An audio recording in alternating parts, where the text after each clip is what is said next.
نے بیمار کو روزہ چھوڑنے کی اجازت دی ہے، چاہے بیماری زیادہ ہو یا کم ہو۔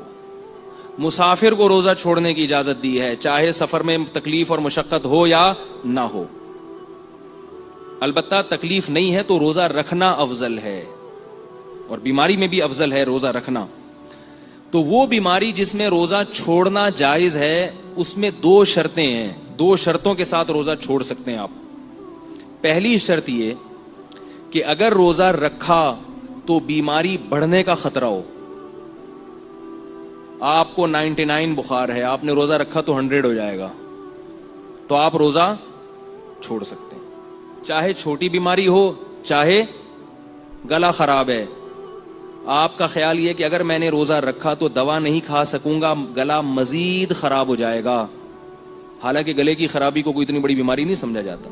آپ کو چھینکیں آ گئیں، زکام ہو گیا، آپ کا خیال یہ کہ اگر میں نے ٹیبلٹ ابھی نہیں کھائی اور ابھی نہیں سویا ٹیبلٹ کھا کے، رات تک افطاری تک انتظار کیا، تو یہ نزلہ میرا بعض دفعہ صبح سحری میں نزلہ شروع ہوتا ہے اور ٹائم گزر چکا ہوتا ہے، یعنی آپ کا خیال یہ ہوتا ہے کہ بھئی سحری کا اتنا ٹائم ہے کہ میں بھی میڈیکل اسٹور سے جا کے دوا لے کر آؤں گا تو روزہ سحری کا ٹائم ختم ہو جائے گا، اور افطاری تک انتظار کیا تو زکام بڑھ جائے گا، تو روزہ چھوڑ سکتے ہیں۔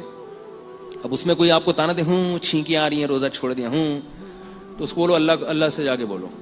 کیا بولیں گے اس کو؟ بھئی اللہ سے بولو کہ چھینکیں آ رہی تھی کیوں؟ اللہ نے جب بول دیا بیماری تو بیماری ہوتی ہے، چاہے چھوٹی بیماری ہو چاہے بڑی بیماری ہو۔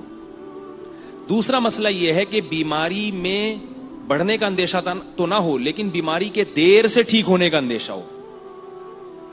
آپ کا یہ خیال ہے کہ اگر میں نے روزہ رکھا تو بیماری بڑھے گی تو نہیں، لیکن جس بیماری نے 2 دن میں ٹھیک ہونا تھا وہ 2 دن سے زیادہ ہو جائے گی۔